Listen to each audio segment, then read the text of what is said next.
Coucou tout le monde, on se retrouve aujourd'hui avec une vidéo un petit peu spéciale puisque oui, on va utiliser du vernis aujourd'hui, mais pas sur nos ongles, c'est-à-dire qu'on va faire des bijoux, plus particulièrement des bagues avec du vernis.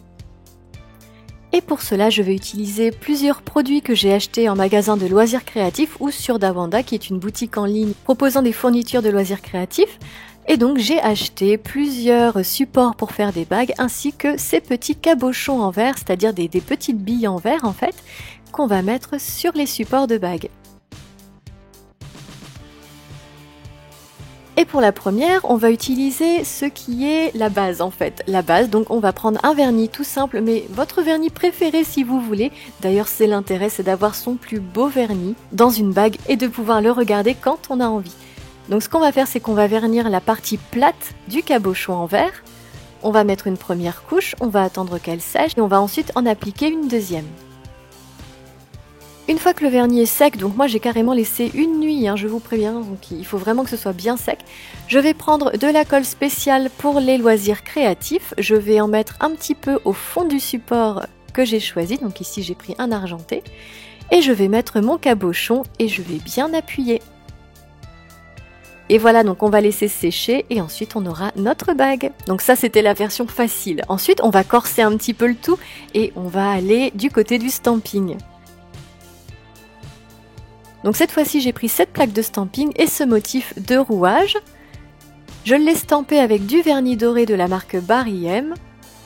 Et j'ai stampé le côté plat de mon cabochon.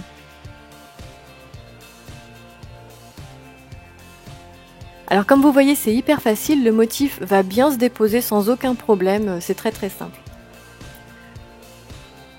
Ensuite je vais prendre du vernis noir, je vais appliquer une couche de vernis noir, je vais attendre qu'elle sèche et ensuite je vais mettre une deuxième couche pour que ce soit bien opaque. Je vais laisser sécher encore une fois une nuit entière.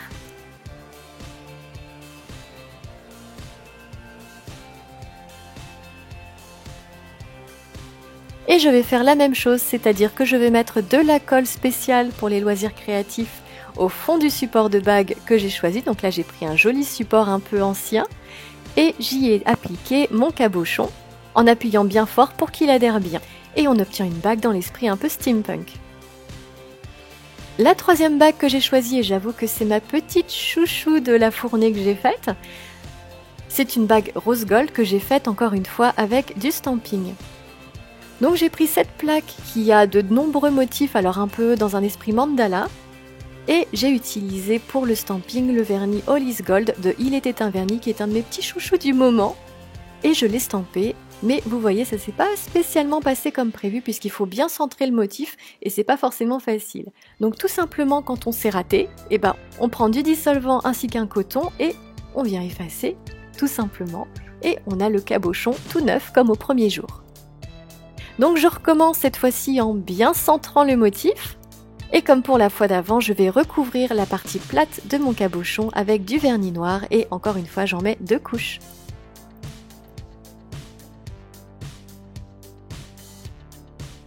Alors pour cette bague, j'ai choisi d'utiliser un support de bague rose gold, donc pour aller avec le vernis.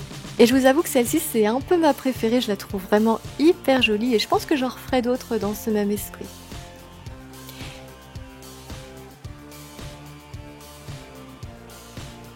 Et c'est parti pour la bague suivante et la dernière qu'on fera ensemble aujourd'hui. Et cette fois, pas de stamping, parce que je pense que tout le monde n'a pas 15 000 plaques de stamping comme moi.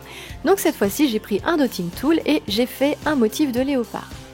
Donc la particularité, c'est que le motif, on le fait à l'envers, c'est-à-dire qu'on va faire d'abord les côtés des taches. Donc avec mon dotting tool, je vais faire des petits traits aléatoires, donc des petites courbes. Et ensuite, toujours avec mon dotting tool que j'aurai un peu nettoyé au préalable, je vais prendre du vernis doré et je vais remplir les taches que j'ai faites. Une fois que le vernis a séché, donc j'attends quand même 20 minutes, pendant ce temps-là je vais faire autre chose. Et une fois que c'est sec, je vais prendre du vernis un peu beige sable. Donc ici c'est un vernis de Nailsink. Et comme pour les autres cabochons, je vais mettre 2 couches de vernis au dos. Je vais laisser sécher toute une nuit. Encore une fois, je vais mettre de la colle et je vais bien appuyer sur mon cabochon en verre pour bien faire adhérer le motif. Et voilà pour ces 4 bagues que j'ai beaucoup aimé faire. Alors dites-moi si ce format de vidéo vous plaît, si vous avez aimé ce genre de vidéo où vous me voyez réaliser autre chose que du nail art mais quand même avec du vernis. Alors dites-moi si vous avez envie que j'en fasse d'autres, moi ça me fera hyper plaisir et je vous avoue que du coup j'ai acheté plein de matériel donc j'ai vraiment de quoi faire. Alors des colliers, des bagues, dites-moi ce qui vous plairait. Voilà. En attendant, moi je vous fais de gros bisous et je vous dis à bientôt pour une prochaine vidéo. Bye!